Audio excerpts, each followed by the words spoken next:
Now we're here with Elander Lewis, who's going to be inducted to the Albany School District Hall of Fame. He's a fabulous person. I'm glad he's here to do this short interview with us today. When you were here at T.O.A.S.T, this is elementary school, of course, you graduated from here. What do you remember about the personnel or events or activities about this place? And there's a lot there. No. So you and I talked. Obviously we've talked previously. Kenny, what I remember is the faculty pouring and taking time to help me find my true excellence. Right. I was dealing with a lot of anger when I came here, brother. Honestly, I was what you would deem a bad kid. And because the faculty, Mr. Judd was the principal, Ms. Heath was a teacher who wrapped themselves around me and made me think that I could do something more than just be a kid getting kicked out of class. Right. It was a changing point, a pivotal changing point in my life. So I'm forever grateful to T.O.A.S.T. PS24. PS24. Out of Yarborough was where I first lived. I went to Arbor Hill Elementary School. When I was there, I had a tragic thing happen in my life that changed me for the worst. I lost my father in a tragic accident. And it brought out an anger in me that, quite frankly, was destroying my life. I had gotten kicked out of Arbor Hill Elementary School because I couldn't manage my anger. We had to move. We went to Philip Schuyler. Is Philip Schuyler still in existence? Okay. So I had to go to Philip Schuyler, which is over off Washington Avenue, and I ended up getting kicked out of that school. So I'm not doing a very good job of becoming the guy that these wonderful students just spoke about. I'm not managing my life. I'm letting my life's circumstances determine my outlook. It wasn't until I came to T.O.A.S.T that changed, but not at first. I was in 5th grade. I can still see her name, see her face. Miss Goldfarb was my teacher. And she had said to me, because I was acting out in class, she was going to come and take me to the office. I flipped the desk up. And I'm not condoning this behavior. This is my destruction. I flipped the desk up. There was a principal named Mr. Judd who came, had to restrain me. They said, we're going to give you one more chance. They put me in the classroom with a woman named Mrs. Heath. Never forget her to this day. She changed my life. She helped me understand that it's okay to be angry. It's okay to be sad. But it's not okay to let that anger or that sadness destroy your life. You had to channel it in a different way. She did it by making me believe in me. So it was a little punishment, right? I don't know if any of you all ever done this. I thought it was punishment, but it turned out to be the best thing that ever happened. She sat at my desk right next to hers. Anybody ever do that? Any teacher ever have to do that with a student here? Best thing that ever happened to me. She sat at my desk in front of everybody, literally in front of everybody right next to hers. I became her helper. I washed the boards. You guys probably don't even have chalkboards anymore. I became the person that helped pick up the trash in the classroom.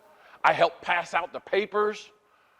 But I also became somebody that she started to take time in to show how special I could be if I just channeled my anger in a positive way. First of all, Kenny, I'm truly like the kid that was raised by the village, right? So, Miss Heath, strong black woman who didn't accept anything except my best. Right. She didn't accept anything except my best. And so her belief that I could be better every day, that I could do something other than what I was doing was the foundation to start making me believe that I can change my life. Again, I'm at that time 2 years removed from the murder of my father. I don't care about anything. Right. I started caring about myself again. Then I started caring about the things that I did. Then I started believing I could do other things that I hadn't done. Right. And it all happened in a short span. It was amazing to watch her do this from, I think I told the story to the kids. I was actually in somebody else's class the first month. So she did it all from October, not September, from October to June. Right. By the time I get out of her class in June, I had taken up the trombone. I was pretty good at it. But I had all these other interests and this confidence about myself that hadn't existed. And every time I did something well, the positive reinforcements that came from that wanted me to do even better. Right. And then that brought out others within the community to try to help me. By the end of my 5th grade year, I picked up playing the trombone, was pretty good at it. Miss Tehan was, I know these names like to the back of my, like I know my children's names. Miss Tehan was my band teacher. And so I became a trombone player. By the end of the year, academically, I became what they call the AT student. I don't know if they still have those today. What do they call it? I don't know. It meant I was pretty smart.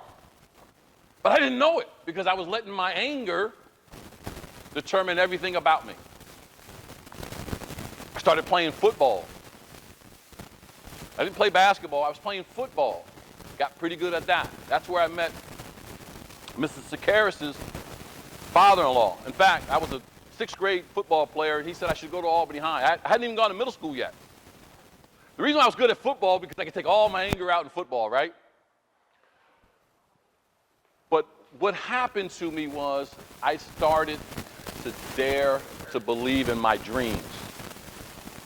I didn't let my circumstances determine where I was going to go, how I was going to feel about myself. And here's the big part, guys, what I would be interested in. Right? In my neighborhood, there was nobody playing the trombone. Have anybody who plays the trombone in here? Raise your hand. Trombone's pretty big, right? Long case, right? I'm walking into the projects with a big trombone. But I felt good about myself because it was my trombone. It was something Tehan made me feel good about.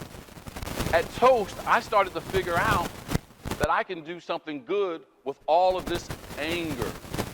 I can channel it in a positive way. I dared to start to believe in my dreams, and my dreams started to change. My name is Sade Metz, and I'm doing a research paper on Elander Lewis. Elander Lewis was born in 1968. He was an all-star basketball player. Elander was a class of 86. Lewis was a leader of the finest basketball team, and their name was the High Slamma Jamma. He scored 22 points per every game. Lewis was the top national recruit as a high school senior. Then he went on to St. John University. Elander Lewis is now a seasonal business professional in technology. Lewis had a good fortune of working in channel selling that helped him understand the value of leveraging partnerships. This shows me how Elander Lewis lifestyle. My name is Shanavia Robinson, and I'm doing my research paper on Elander Lewis. Elander Lewis was born in 1968. He was part of the Albany High class of 86. Lewis was the leader of one of the finest basketball teams in history. Mr. Lewis had an average of 22 points per game. He was among the top national recruits as an Albany High senior. Elander Lewis went to play at St. John University in Virginia. He was one of the top players from his class at Albany High Capital District Basketball Hall of Fame. He remembered the pride he could see on each team member faces after they lost a game, because there would be no more conversations about the loss. Communities who covered basketball in the area looked up over Mr. Lewis. My name is Aim Mohammed, and I'm doing my research paper on Elander Lewis. Elander Lewis was born in the late 60s. He was one of the best players from the high honor class of the Capital District of Basketball Hall of Fame. Elander was one of the finest players from Albany High. He averaged from 22 points to 23 points every game for the Falcons Albany High team. He was an all-around player on the basketball court. He later on became a coach. He's also a seasonal business professional with 20 years of working with technology.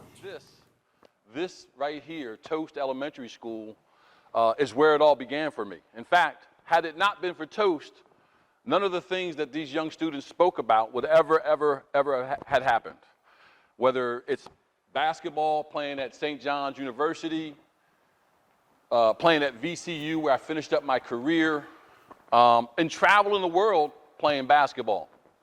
And then last but not least, having a business career, running my own company, and having 3 wonderful sons, one of which is in the back. His name also happens to be Elander Lewis, and he's Elander Lewis IV.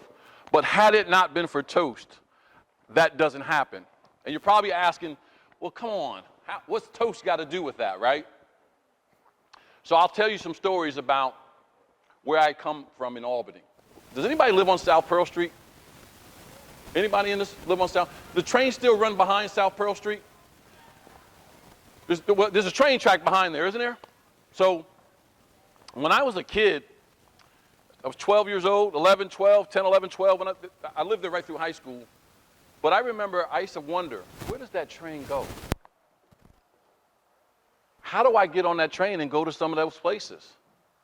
And it was through hard work. It was through practice. It was through listening to my teachers. It was through believing that I can do anything if I just worked at it.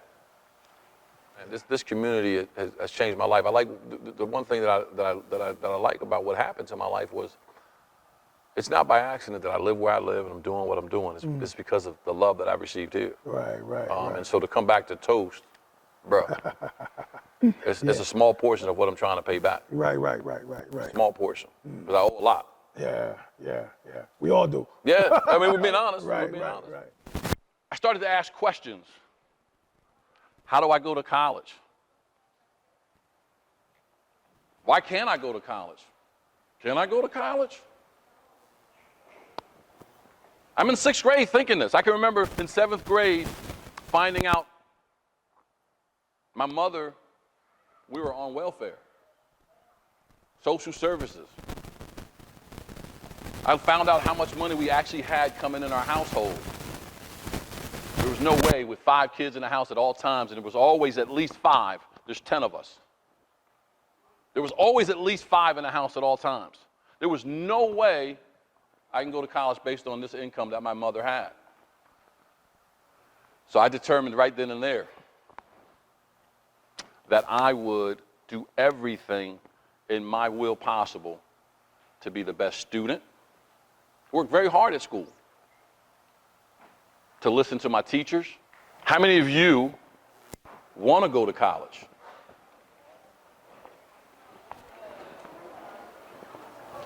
I asked that question for a reason.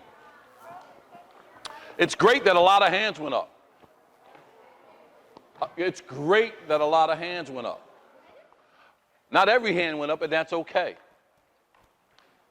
Sometimes we need time to figure out what it is we want to do. And I think that's where we take the opportunity to engage in relationships with not only our fellow students, but the teachers. They're here. Teachers are some of the best people that have ever come into my life. Without teachers, I'm not standing here. I'm not saying that because Mr. Danzy is somebody I've known since he was a young kid, or Mr. Karras is somebody I've known since I was a kid. I honestly am telling you what I know for fact. My life has been shaped and changed by teachers who give of themselves in a way that they could never, ever, and we know they don't do this for the money. They do this because they love you. They care about you, right? How many people love their teachers?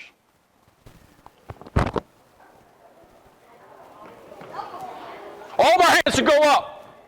All of our hands should go up. You know why? Because even the teachers that you think, oh my God, Mrs. Karras is so mean. She won't let me She doesn't let me do what I want to do. Has anybody ever had that happen? Did you do that? I ask about the teachers and loving them because they love you. They're invested in the relationship of you.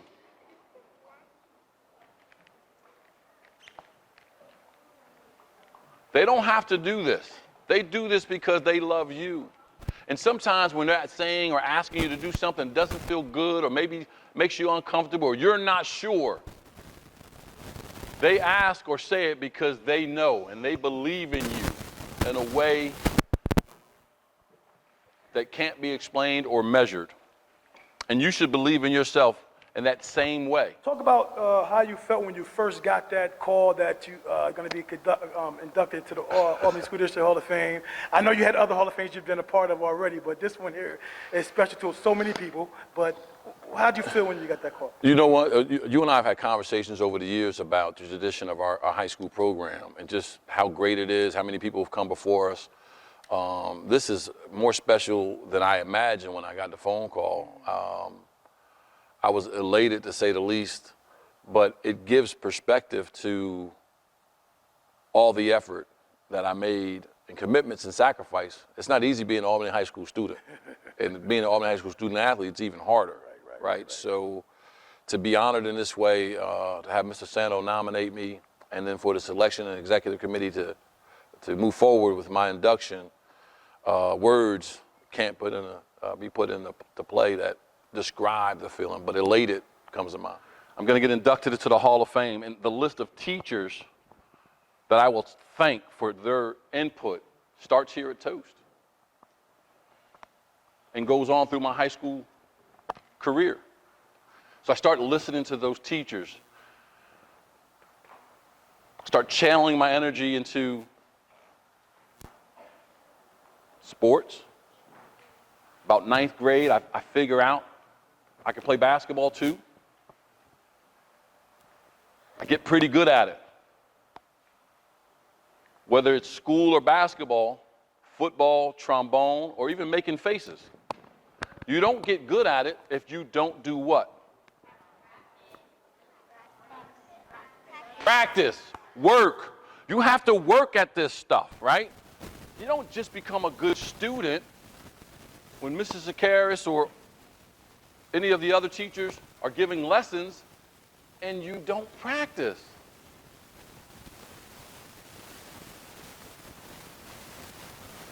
So I look at it this way. I became more curious about what life had than afraid of what I couldn't do. I was more curious about all the things that life had to offer and started asking questions and working towards it. Back in your high school days, fly slammer jammer. High slammer jammer. High slammer jammer, okay. Let's get it right. High slammer jammer, brother. Definitely before my time. Yes, it was. But tell me, explain what that was and who specifically was a part of that phrase that was going on. Yeah, no. So it was 1985, and Carl Richardson, Brian Hines, Roy Tibbs, and Derek Johnson were the start, and myself were the starting five. But then we also had coming off the bench Rick Taylor, who was 6'5", jumped out the gym, and then Willie Foley was probably not a high slammer, but he was a dunker. Right. But we'd have games where we had 6, 7, 8, 9, 10 dunks in a game. Wow. By 5 different guys. I literally have traveled the world because I played basketball. I've been to Greece, I've been to Germany, I've been to England, I've been to Canada, I've been to Hawaii, I've been to Mexico. I have traveled the world because of basketball. I've played on the best basketball courts in the history of basketball. Madison Square Garden they call it the Mecca. The Mecca, meaning it's the promised land. It's the sacred holy ground of basketball. I played in Pauley Pavilion You guys don't know what that is, but it's a program called UCLA. You heard of UCLA? Anybody heard of UCLA? They won 10 national championships in 13 years. I played on that court. I have never had greater experiences than the experiences I've had with my teachers in elementary school. I went to Hackett Middle School. Hackett Middle School. Then I had at Hackett Middle School or Albany High. Whether it's basketball, whether it's football, whether it's the arts, whether it's academics. I have a son that's not here. He's really, really, really, really smart. He's an engineering guy. He's a computer science guy. And because he was really smart and he practiced, he's had a chance to let that gift and his practicing of that gift take him to college for free. So whether it's in the classroom, whether it's basketball, whether it's music, practice being great at it. It can take you places that you've never, ever imagined. Don't look at your circumstances that you have now, whatever they may be, good, bad, indifferent, not so good. Don't let your circumstances determine your belief in yourself or your dreams. Be more curious about what life has to offer than afraid to take chances. That's a good question. I'll say this, I won't give you the dollar amount, but I'm in the top % of the country. I run a computer company. I'm the chief business development officer. I'm responsible for all of our revenue and our strategic partnerships. I live in the wealthiest county in the country. The income in my county that I live in is the highest income in the country. And I grew up in Ezra Prentice on South Pearl Street in Ida Yarborough. That's a great question. So I ran track. I was on a swim team. I was a diver. I just wasn't very good at those other things. I was pretty good at football. I was pretty good at basketball. But your question is a good question because I just kept trying things out to find out how good I was or how good I could be. And so I wasn't afraid to try. What made you choose athletics over academics? I didn't choose athletics over academics. Hold on, everybody hear a question? That's a great question. So I didn't choose athletics over academics. I was an honor student. I made the honor roll. I graduated with a 3.7 GPA. Athletics were a vehicle for me. My mother could not pay for college. And so all I hoped to do with athletics was to get some financial support. Turned out I was pretty good at the athletic part. But if I wasn't good academically, guess what? They wouldn't have gave me the scholarship. So no matter what you think, you have to be good in the classroom. Well, un poquito, hablo español un poquito. I speak a little Spanish, and I speak English, but that's it.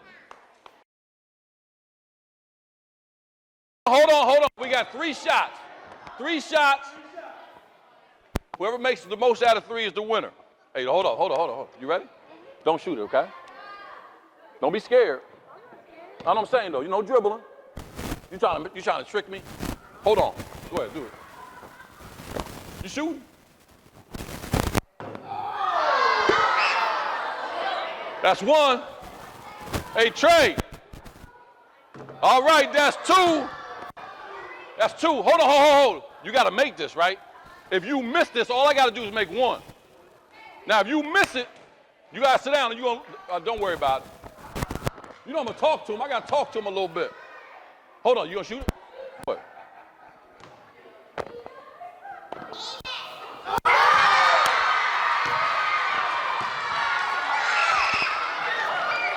So I got to make 2, huh? So I get a practice? Do I get a practice? One practice? All right. That's all I needed. I got 3 shots. Oh. I got to make one. Oh.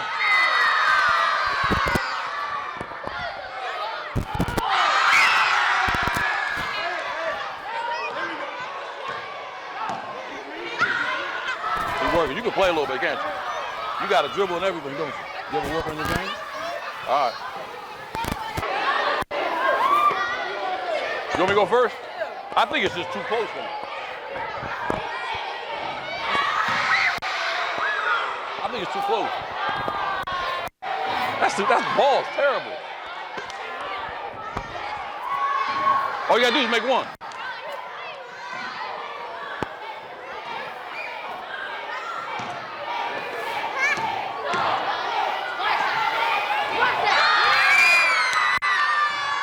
He the winner. He the winner.